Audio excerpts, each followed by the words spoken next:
The ember glow still pulsed beneath the blackened timber when Helena Everett fell to her knees in what used to be her parlor and understood that hope was a thing you could burn. Ash coated her hands. Her wedding dress, the one Mama had sewn with Irish lace at the collar, was gone.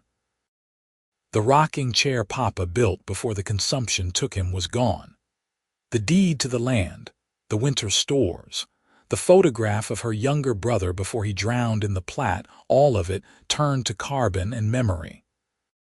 She knelt there in the smoking ruin of her homestead, 3 miles west of Wood River, Nebraska, and felt the terrible weight of starting over press against her ribs until she could not breathe properly. "I have nothing left," she said to no one, and then again louder because saying it made it real. "I have nothing left." Her voice cracked on the last word. She was 22 years old and alone on 160 acres of prairie that had seemed like a promise 6 months ago when she filed the claim. Now it looked like a graveyard. She did not hear him approach. The big bay horse made no sound on the ash-soft ground, and the man himself moved quiet as winter coming. When he crouched beside her, his shadow fell across the rubble, and she looked up through tears to see a stranger with dust on his hat and concern in his dark eyes. "Madam," he said, and his voice was low and careful, "I saw the smoke from the ridge." She wiped at her face and left gray streaks across her cheeks. "You are too late. I know it." He pulled off his hat and held it against his chest. His hair was brown and needed cutting. There were lines around his eyes that said he spent his days squinting into sun. "I rode hard as I could. I am sorry." She turned back to the ash. "Everyone is sorry. Sorry does not build walls." He was quiet for a moment. Then he shifted his weight and reached into the pile of debris beside them.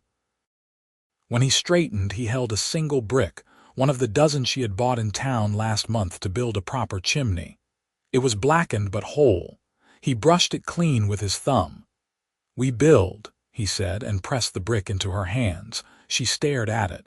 The clay was still warm. "With what?" "With ash and ruin. With this." He tapped the brick. "And with work and with time. I do not even know your name." "Lucas Jensen. I run cattle on the section north of here. I should have reached you sooner." There was something in the way he said it, a heaviness that went past ordinary neighborly regret. "But I am here now, and I know how to swing a hammer. I cannot pay you. Did not ask you to." She looked at him then, really looked. He was perhaps 25, broad through the shoulders in the way of men who worked with their hands. His shirt was faded blue and patched at one elbow. There was a gentleness in his face that surprised her, given the hard set of his jaw. "Why would you help me?" she asked. "You do not know me. I know you filed a claim on your own. I know you turned sod and built a house with your own hands because I rode past last spring and saw you working. That takes spine." He settled his hat back on his head. "Besides, leaving you here is not something I could live with." She closed her fingers around the brick. It was solid and real in a way nothing else felt just then. "I do not know if I have the strength." "You do." He said it with such certainty that she almost believed him. "You got up this morning, didn't you? You are still breathing. That is enough to start." The wind shifted and blew ash across them both. She coughed and he steadied her with a hand on her shoulder, brief and respectful. When she could breathe again, she nodded once. "All right," she said. "We build." He smiled for the first time and it changed his whole face. "Yes, madam, we do." They spent the rest of that day sorting through the wreckage. Lucas worked methodically, pulling apart the collapsed walls and separating what could be saved from what could not. There was not much in the first category. 3 more bricks, a cast iron skillet with the handle melted, a tin cup. The blade of her plow, warped by heat but possibly salvageable. He asked her questions while they worked. Where was she from originally? Ohio, she told him, a town called Marietta on the river. Why come west alone? Because her brother was dead and her parents were dead, and there was nothing left for her in Ohio but other people's pity. Why Nebraska? Because the land office man said the soil was good, and a single woman could file if she was over 21 and head of household. You have been here 6 months. He asked, lifting a charred beam. 7. I proved up in December. That is a hard winter to spend in a soddy. I managed. She did not tell him about the nights she cried herself to sleep, or the way the loneliness sometimes felt like drowning. I built the frame house in spring. It took me until July. He set the beam down carefully. You built it yourself. I hired help for the roof, but yes, mostly myself. She felt a flash of pride even in the midst of loss. It was a good house. It will be again. She wanted to believe him. But when the sun began to set and he rode off with a promise to return at dawn, she stood alone in the ash field and felt doubt settle over her like a cold fog. She had no house, no barn, no food stores for winter. She had a brick and the word of a stranger. That night she slept in her wagon, the one thing the fire had not touched because it was parked in the creek bed a quarter-mile away. She lay under a quilt that smelled of smoke and listened to the coyotes sing, and she thought about giving up. There was no shame in it. Plenty of homesteaders quit. She could go back to Ohio, find work as a seamstress or a schoolteacher, live a small, safe life. But when dawn came and she heard hoofbeats, she climbed out of the wagon and found Lucas riding up with 2 more horses and a wagon loaded with lumber. "Where did you get that?" she asked. "I have a credit account at the mill. They let me take it on promise." He swung down from his horse. "Figured we would need walls before we need a roof. You cannot spend your money on me. It is not spending if I plan to get it back." He started unloading boards. "You can pay me when you harvest next year. We will work out terms." She stood there feeling something unfamiliar and tentative uncurl in her chest. It took her a moment to recognize it as hope. "What do we do first?" she asked. "We clear the foundation. Then we lay out the frame. Then we build it straight and square so it lasts 100 years. He handed her a shovel. "You ever frame a house before?" "Once." "Then you know more than most." He picked up his own shovel. "Let us get started." They worked through the morning, digging out the ash and rubble from where her house had stood. The foundation stones were mostly intact, blackened but solid. Lucas worked fast, his movements efficient and practiced. He did not talk much while he worked, but every so often he would look over at her and nod, a silent acknowledgement that she was keeping pace. By noon, the foundation was clear. They broke for a meal of bread and dried beef that Lucas had brought in his saddlebag, eating in the shade of the wagon while the horses cropped grass nearby. "You said you should have reached me sooner," Helena said, brushing crumbs from her skirt. "What did you mean?" His jaw tightened. "I saw the fire start.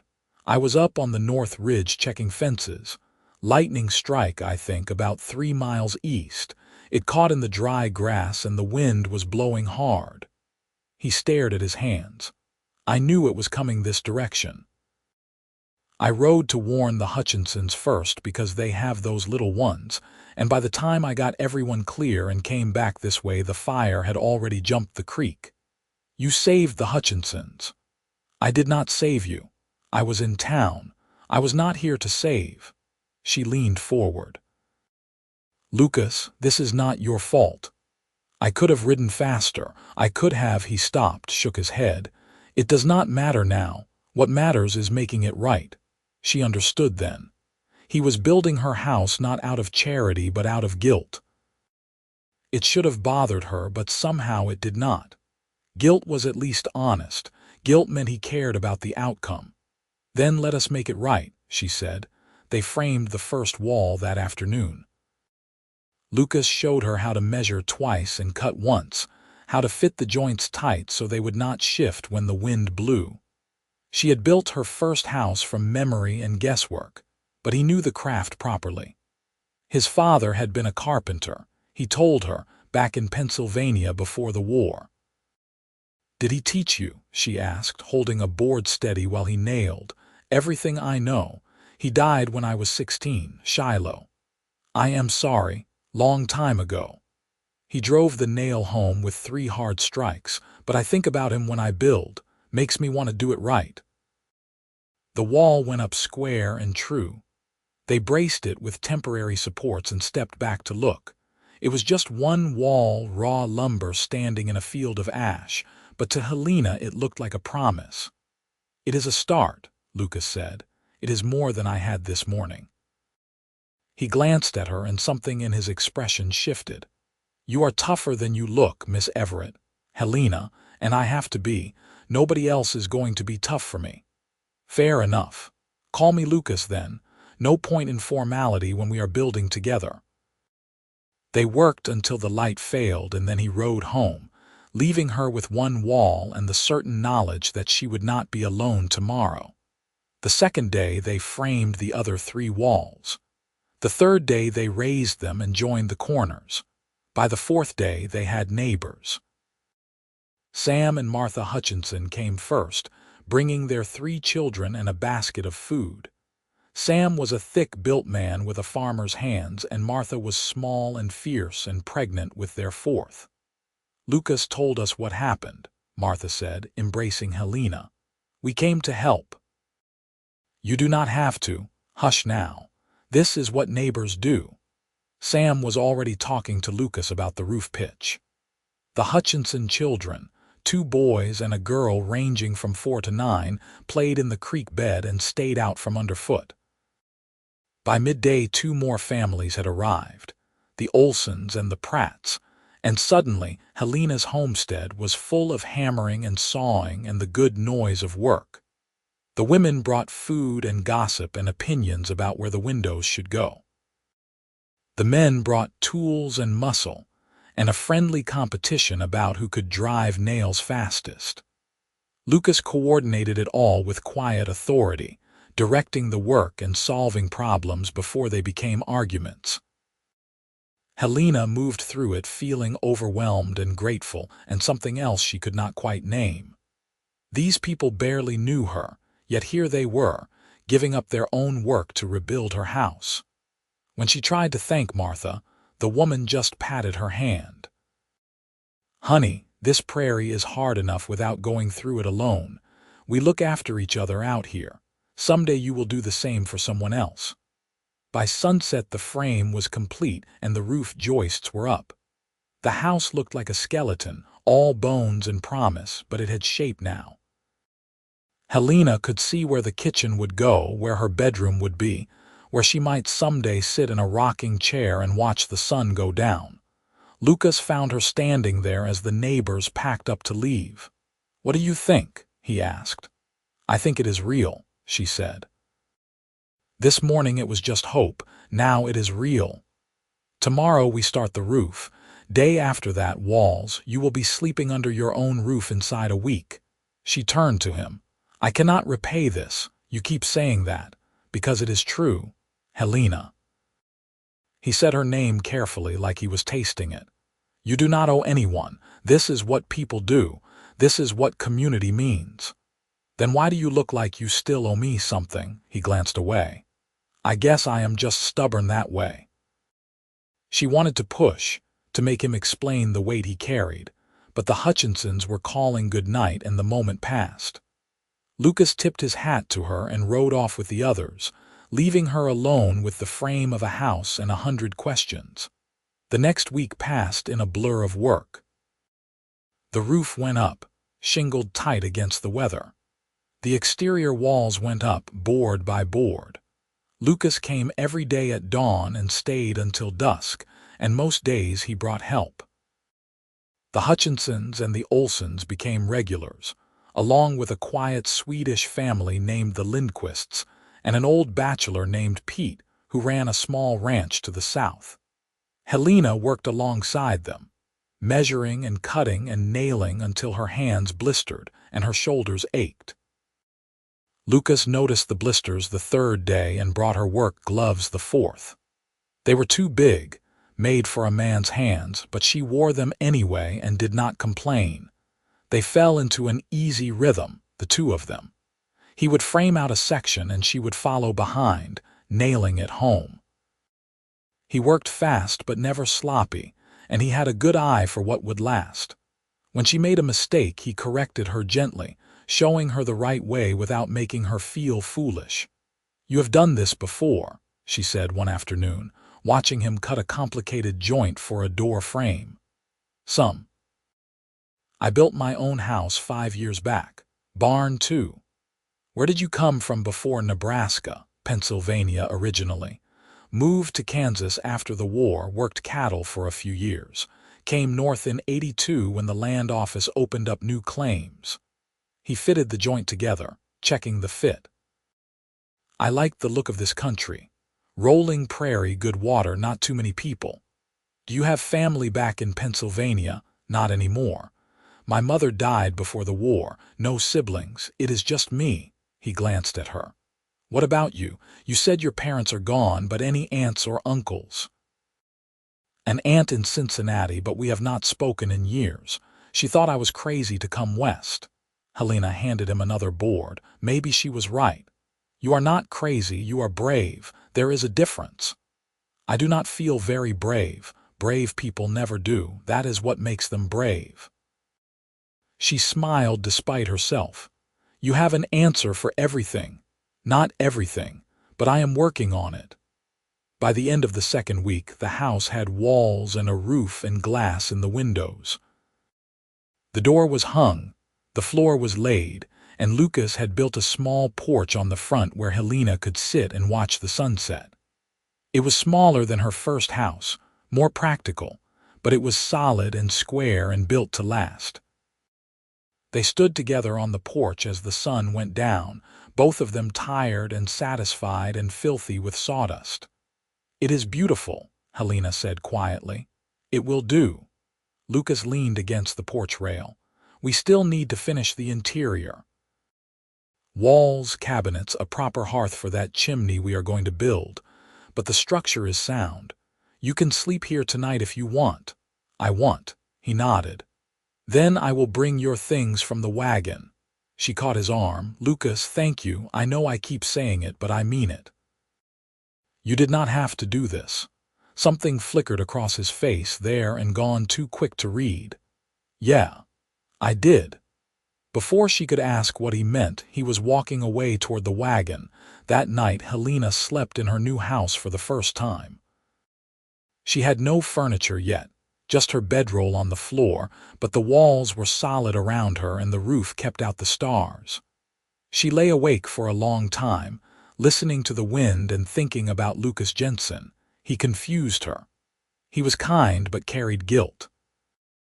He was generous but would not let her thank him properly. He worked beside her every day with steady patience, but sometimes she caught him watching her with an expression she could not decipher. She was not foolish. She knew what was happening, had known since that first morning when he put the brick in her hands. She was falling for him, slow and steady as a river cutting through stone. It terrified her.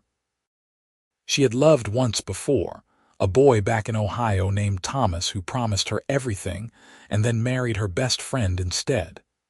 She had sworn she would never be that foolish again, but Lucas was not Thomas. Lucas was solid and real and here, rebuilding her life one board at a time. And unless she was imagining things, sometimes when he looked at her, she saw the same confused yearning she felt herself. Still, she did not let herself hope. Hope was dangerous. Hope was for people who had something to lose.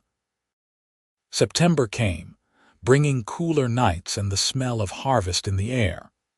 The interior work on the house continued, slower now without the urgency of getting walls up before winter. Lucas came 3 or 4 times a week instead of every day, and sometimes it was just the two of them working in comfortable silence.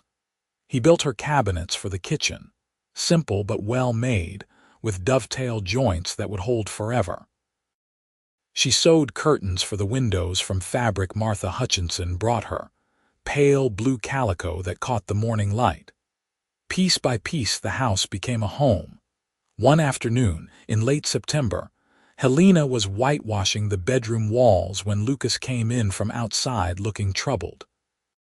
"What is wrong?" she asked, setting down her brush. "Just talked to Sam Hutchinson. The bank is making noise about winter loans. They are nervous after the fire, worried people will not be able to make payments come spring." Helena felt her stomach tighten. "I was going to ask for a loan. I have no seed for next year, no livestock, no equipment. Everything burned." "I know." Lucas pulled off his hat, turned it in his hands. "That is what I need to talk to you about." She knew that tone. It was the tone of bad news delivered gently. "Tell me." "The bank will not loan to you. They think you are too much of a risk, a single woman with no collateral." He looked at her steadily. "But they will loan to me, and I will loan to you whatever you need to get through to next harvest." "Lucas, no, you have done too much already. It is just money." "It is not just money. It is your livelihood. What if I cannot pay you back? What if next year's crop fails? What if the sun does not come up tomorrow?" He stepped closer. "Helena, listen to me. I have the credit, you need the help. This is not complicated." "It is complicated to me." She set her jaw. "I will not be a charity case. I will not be someone you feel obligated to rescue." His face changed then, something hard and pained coming into his eyes. "Is that what you think this is? Obligation? What else would it be? You said yourself you should have warned me sooner. You said you were making it right." The words came out sharper than she meant. "I am grateful, Lucas, but I will not let you ruin yourself trying to fix a mistake that was not even your fault." He stared at her for a long moment. Then he turned and walked outside. She stood there breathing hard, angry at him and angry at herself and angry at the whole situation. She did not want to fight with him, but she also could not let him throw his money away on her out of misplaced guilt. She found him sitting on the porch steps, hat on his knee, staring at the horizon. "I am sorry," she said, sitting down beside him. "I should not have snapped at you. You are right, though." His voice was low. "It was my fault, and I have been lying to you about why I am here." Her breath caught. "What do you mean?" He turned to face her. "That day the fire started. I saw the lightning strike from the ridge. I knew which way the wind was blowing. I should have ridden straight here to warn you, but I did not. I went to the Hutchinsons first because they have children and I thought they needed it more. By the time I got them clear and came back, your house was burning and you were not here. I thought—" He stopped, swallowed hard. "For about 30 seconds I thought you were dead. And I have not been able to forget that feeling." Helena felt something shift in her chest. "Lucas, I am not building your house because I feel guilty, Helena. I mean, I did it first, but that is not why I keep coming back. I keep coming back because when I thought you were dead, I realized I could not stand the idea of a world where you were not in it. And I know that sounds crazy because I barely knew you then, but it is the truth. So no, this is not obligation. This is me being selfish. This is me wanting you to stay, wanting you to have a reason to stay, because if you leave then I lose something I only just figured out I wanted." She could not breathe properly. "What do you want?" "You. I want you." He said it like a confession, like something torn from deep in his chest. "I want to wake up and ride over here and see your light in the window. I want to build things with you and argue with you and watch you get that stubborn look when you think I am wrong. I want—" He stopped, looked away. "But you do not owe me anything. If you want me to step back, if this is too much, I will respect that. I will make sure you get the loan you need and then I will leave you alone." Helena sat very still, trying to process what he had just said. It was too much and not enough and exactly what she had not let herself hope for. "You are an idiot," she said finally. He blinked. "What?" "You are an idiot, Lucas Jensen. You have been coming here every day for a month, building me a house with your own hands, and you thought you had to explain why you wanted to help me." She turned to face him fully. "I have been half in love with you since the day you handed me that brick." His expression went from confusion to something bright and unguarded. "You have?" "Yes, you fool. Why else would I let you spend all your time and money on me? Why else would I care so much about not being an obligation?" She reached over and took his hand. "I do not want your guilt, Lucas, but if you are offering me your heart, I will take that." He kissed her then, right there on the porch steps in the golden afternoon light. It was not a practiced kiss, not smooth or rehearsed. It was honest and a little desperate, and it tasted like hope and sawdust and new beginnings. When they broke apart, he pressed his forehead to hers. "I am still going to help with the loan. I know," she smiled. "And I am still going to pay you back. I know." He kissed her again, softer this time. "We will figure it out together." "Together," she agreed. "I like the sound of that." They sat there for a while, hands linked, watching the sun sink toward the horizon. The house behind them was solid and complete, built from ash and determination, and something neither of them had expected to find. Helena thought about the morning she knelt in the ruins and believed she had nothing left. She had been wrong. She had not lost everything. She had just cleared ground for something better. "What are you thinking?" Lucas asked. "That I am glad I stayed, me too." "Lucas," she squeezed his hand, "the fire was not your fault. The Hutchinsons needed you and you helped them. That is the right thing to do." "I know. In my head I know that, but my heart took a while to catch up." "Then I will keep reminding you until it does." He smiled, and it was the same smile from that first morning, the one that changed his whole face. "You might be reminding me for a long time." "Good," she said. "I am planning on staying a long time." October brought the first hard frost and news that the bank had approved Lucas's loan. He borrowed enough for both of them, seed and equipment and livestock, and they drew up a proper agreement for repayment. Sam Hutchinson and Pete witnessed it, and Martha insisted on celebrating with a barn dance at their place.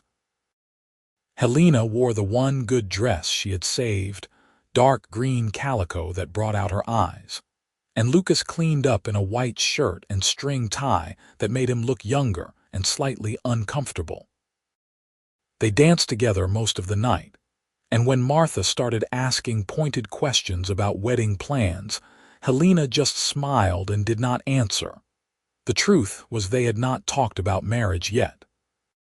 They were courting, properly and publicly, with Lucas riding over 3 evenings a week to sit with her on the porch and talk until the stars came out.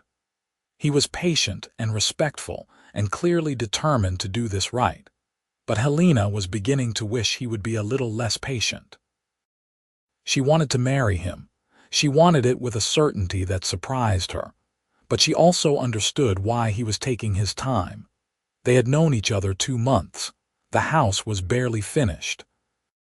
Winter was coming and it would be hard, and Lucas wanted to make sure they could survive it before making promises. So she waited, and she worked on her homestead, and she fell more in love with him every time he showed up at her door with tools or food or just his steady presence. November came with snow and bitter cold. Helena spent her days inside, sewing and cooking and waiting for the weather to break. Lucas came when he could, but sometimes the snow was too deep or the wind too fierce, and she learned what loneliness felt like when you had something to lose. One afternoon in early December, he arrived with a wagon full of supplies and a grim expression. "What is wrong?" Helena asked, pulling him inside. "Blizzard coming. Big one, according to Pete. He has lived here 20 years and he says he can feel it in his bones." Lucas stamped snow off his boots. "I brought you food and firewood, enough for 2 weeks if you are careful. 2 weeks, could be. These plain storms can last for days." He started unloading supplies, moving with quick efficiency. "You need to stay inside, keep the fire going, and wait it out. Do not try to go to the barn or the well unless you tie yourself to the house. People get lost in whiteouts 10 feet from their own door. She felt a cold that had nothing to do with the weather. What about you? I will be fine. I have stock to worry about, but my house is solid. He paused, looked at her. I wish you were staying with me. Lucas Jensen, are you proposing? He flushed. I am saying I would feel better if I knew you were not alone out here. I will be fine. You built me a good house, remember? I know, but that does not mean I will not worry. He finished stacking firewood by the hearth and turned to her. Promise me you will stay inside. Promise me you will keep the fire going and ration the food and wait for me to come get you when it is over. I promise. She stepped close and kissed him. Now promise me you will be safe. I promise. And Lucas, when this is over, when spring comes and the weather breaks, ask me properly. He smiled, slow and warm. Yes, madam. The blizzard hit that night and did not let up for 9 days. Helena had never known cold like this. She kept the fire burning day and night, fed it carefully from the woodpile Lucas had left, and wore every piece of clothing she owned.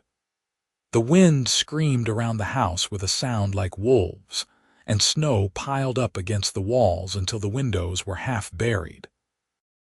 She rationed the food like Lucas had said. Dried beans and salt pork and cornmeal, enough to keep hunger at bay but not enough to feel satisfied. By the 4th day, she was thinking about that food more than was reasonable. By the 7th day, she was mostly thinking about Lucas, wondering if he was safe, if his stock had survived, if he was thinking about her too. On the 10th day, the wind stopped. She opened the door to a world transformed. Snow lay 4 feet deep in drifts, clean and white and sparkling under a sky so blue it hurt to look at. The air was cold enough to freeze breath in her lungs, but it was still and quiet after days of howling wind. She waded through the snow to the barn to check on her cow and her 3 chickens, the livestock Lucas had helped her buy in November. They were cold and hungry but alive.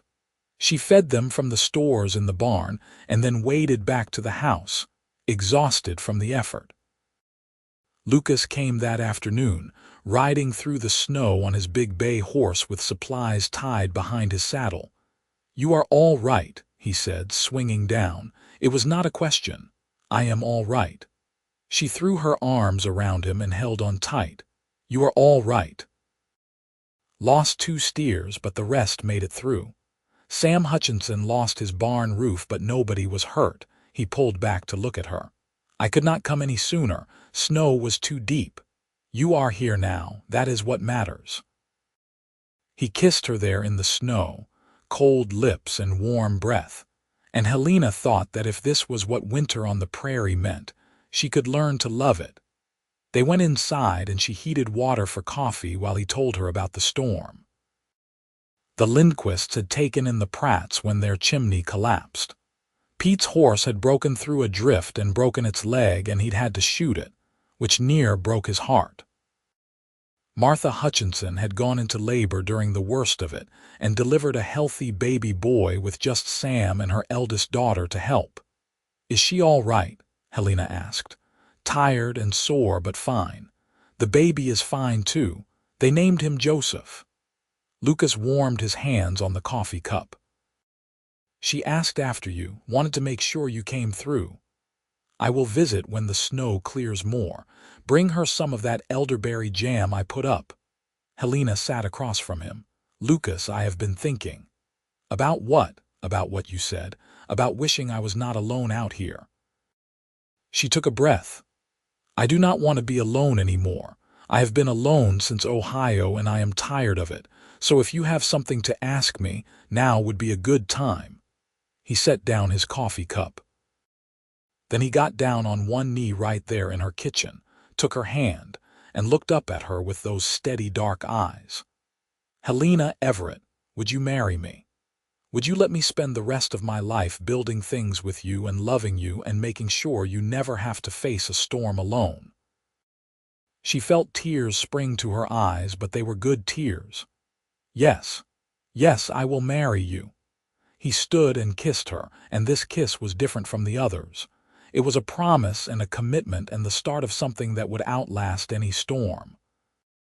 They married in January on a clear, cold Sunday at the little church in Wood River. Martha Hutchinson stood up with Helena, and Sam stood up with Lucas. The Olsons and the Lindquists and Pete all came, along with half the town. Reverend Thomas performed the ceremony in his booming voice, and afterward everyone crowded into the church hall for cake and coffee and dancing. Helena wore a dress Martha had helped her sew from cream-colored wool, simple but elegant, with her mother's cameo at her throat. Lucas wore a new suit he had bought in town, dark wool that made him look handsome and slightly uncomfortable. But when he said his vows, his voice was steady, and when he kissed her as husband and wife, the whole church erupted in applause.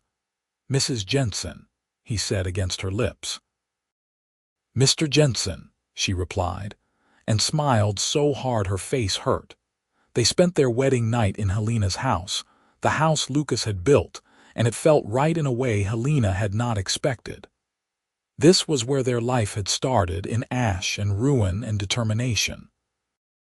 Now it was warm and solid and full of promise. "I love you," she told him in the darkness, her head on his shoulder. "I love you too. Have since the day you told me sorry does not build walls," she laughed. "That was not very romantic of me. It was real. That was better than romantic." They lay quiet for a while, listening to the wind outside and the crackle of the fire in the hearth. "Lucas," Helena said eventually, "thank you." "For what?" "For the brick, for staying, for building this with me." He kissed the top of her head. "We built it together. That is the only way that matters." Spring came slow and tentative, thawing the ground inch by inch. Lucas moved his things into Helena's house, and they began the work of farming together. They planted wheat and corn in the fields. Lucas helped her plow, and they built a proper barn to replace the shed that had burned. The neighbors helped with the barn, just like they had helped with the house, and by May it stood solid and square with room for horses and cattle and hay for winter. Helena planted a garden behind the house, vegetables and flowers both, and Lucas built her a chicken coop that was nicer than some people's houses. They worked side by side through the long summer days, and in the evenings they would sit on the porch and watch the sunset and talk about the future. "I want children," Helena said one evening in June. "Do you?" "Yes." Lucas took her hand. "How many?" "I do not know. 2, maybe 3 if we can manage it." She smiled. "I always wanted a big family, never thought I would get one." "You will, we will." He squeezed her hand. "We have time." The wheat came in golden and heavy in August, and the corn stood tall and green in September. They harvested together, working dawn to dusk with help from the neighbors when they could spare it. It was hard work, back-breaking work, but it was theirs. When they tallied up the yield, Lucas let out a low whistle. "This is good, Helena. Real good. This will more than cover the loan, with enough left over for winter stores and seed for next year." She felt relief wash over her. "We are going to make it. We are." He pulled her close. "I never doubted it." They paid off the bank loan in October, and Lucas took her to town to celebrate. They had dinner at the hotel restaurant, a real meal with roast beef and potatoes and apple pie for dessert, and afterward they walked through town holding hands like young lovers. "I have been thinking," Lucas said as they walked. "Your house is getting small. It is cozy. It is going to be cramped when we have children." He stopped walking and turned to face her. "I want to add on. Another bedroom, maybe 2, a bigger kitchen. A real parlor for when people come to visit." Helena thought about it. The house was small, just 3 rooms really, and it would be tight with children. But it was also the house where their life had started, built from ash and hope. "All right," she said, "but we do it together. I want to help build it. Would not have it any other way." They broke ground on the addition in November, working through the cold days to get the frame up before deep winter set in. This time Lucas hired help, 2 young men from town who needed work, and the addition went up fast. By December they had walls and a roof, and by January they were finishing the interior. Helena was pregnant by then, though she did not tell Lucas until she was sure. When she finally said the words on a cold February evening, he went very still. "You are certain?" he asked. "As certain as I can be. Martha says I am about 3 months along. Baby should come in July." He kissed her then, gentle and reverent, and when he pulled back there were tears in his eyes. "I am going to be a father. You are going to be a wonderful father. I hope so." He laid his hand on her belly, still flat under her dress. "I want to do right by this child, by you. You will. I know you will." The baby came on a hot July afternoon, attended by Martha Hutchinson and old Mrs. Olson, who had delivered half the babies in the county. It was a long labor, painful and exhausting, but when Helena finally heard her son's first cry, she forgot about the pain. "He is perfect," Martha said, laying the baby in Helena's arms. 10 fingers, 10 toes, good lungs." Lucas came in from where he had been pacing in the kitchen, looking terrified and awed in equal measure. He sat on the edge of the bed and stared at his son with an expression Helena would remember for the rest of her life. "We have a son," she said. "We have a son." Lucas touched the baby's tiny hand with one finger. "What should we name him?" They had talked about names for months, circling around options but never settling on one. But now, looking at her husband's face as he gazed at their child, Helena knew. "Isaac," she said, "for new beginnings." "Isaac Jensen," Lucas smiled. "I like it." Isaac was an easy baby, sweet-tempered and healthy, and Lucas proved to be as good a father as Helena had known he would be. He would walk the floor with Isaac at night when the baby was fussy, singing old songs his own father had taught him. He built a cradle with his own hands, carved with vines and flowers, that rocked smooth and gentle. The homestead prospered. They had 2 good harvests in a row, and Lucas used the profits to buy more cattle and better equipment. Helena's garden flourished, and she learned to can and preserve enough food to see them through even the hardest winter. They paid off all their debts and began saving money in a tin box under their bed, planning for the future. When Isaac was 2, Helena got pregnant again. This pregnancy was easier than the first, and when her daughter was born in the spring of 1891, the labor was quick and uncomplicated. "Another perfect one," Martha said, handing over the baby girl. "She looks like you, Helena." She did, with dark hair and eyes that would eventually turn the same brown-green as her mother's. Lucas sat on the bed holding Isaac on his lap while Helena cradled their daughter. "Ruth," Helena said. She and Lucas had decided on the name months ago after her grandmother. "Ruth Elizabeth Jensen." "It is beautiful," Lucas said. He looked at his children, then at his wife, and she saw wonder in his face. "We did good, didn't we? We did better than good. We did perfect." The years that followed were not always easy. There were droughts and floods, seasons when the crops failed and they had to be careful with every penny. There were illnesses and injuries, the everyday dangers of life on the plains. But through it all they had each other, and they had the community they had built, the neighbors who had helped them rebuild and who they helped in turn. Isaac grew into a sturdy boy with his father's steady hands and his mother's stubborn determination. Ruth grew into a bright, curious girl who asked 1,000 questions and remembered every answer. The house rang with their laughter and their arguments and the good noise of a family living. In the summer of 1897, 10 years after the fire, Helena and Lucas decided to throw a party. They invited everyone who had helped them over the years, all the neighbors who had given time and labor and friendship. They roasted a pig and set up tables in the yard, and people came from miles around. Martha Hutchinson, graying now but still fierce, brought pies. The Lindquists brought their fiddle and their accordion. Pete, older and slower but still working his ranch, brought a jug of his homemade whiskey that he swore would cure anything that ailed you. As the sun set and the music started, Helena stood on her porch and looked out at the crowd.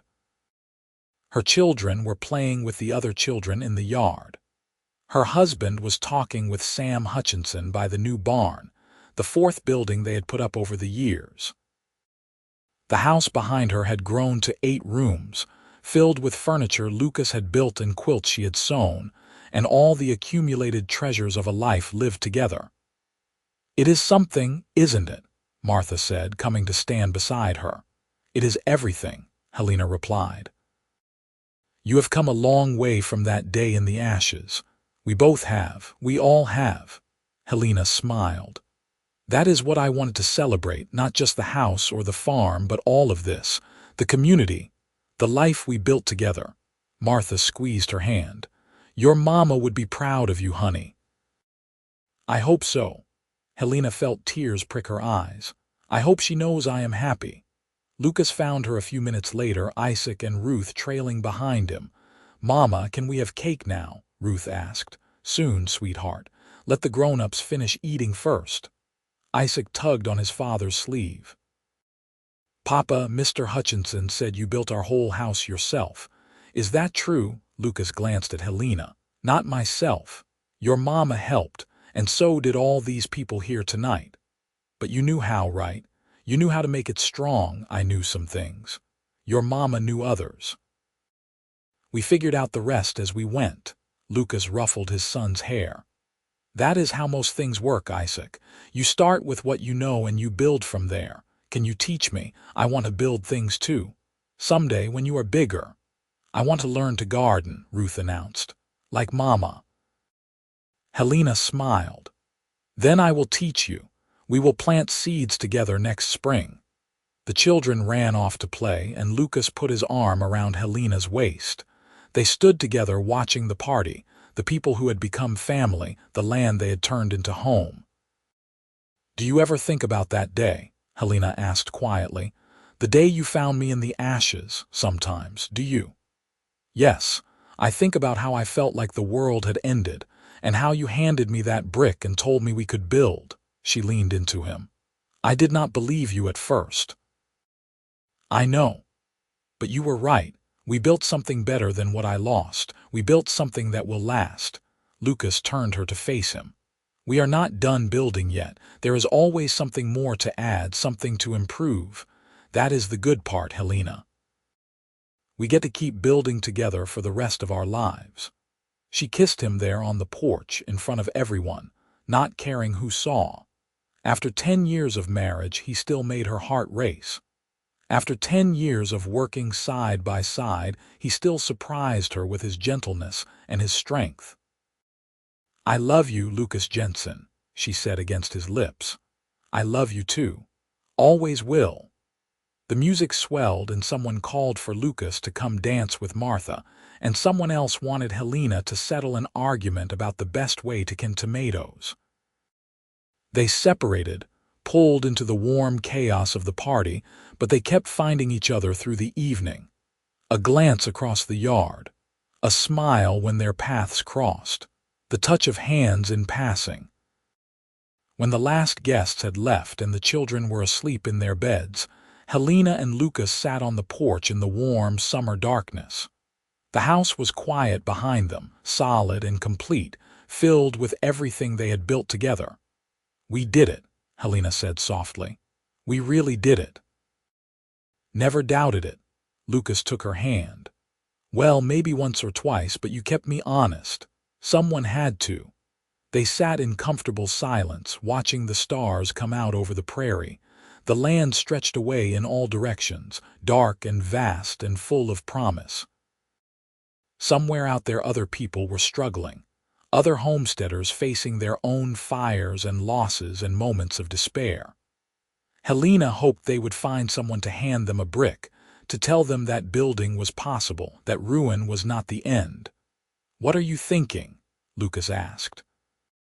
"That I am glad I stayed, that I am glad you stopped that day, that I am glad for all of it, even the hard parts, because they brought me here." She squeezed his hand. "I am thinking that I have everything I need, everything, everything that matters." He kissed her temple.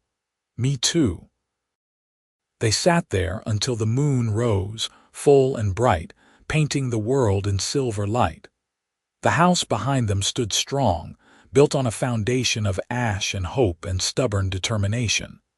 Inside, their children slept safe and warm.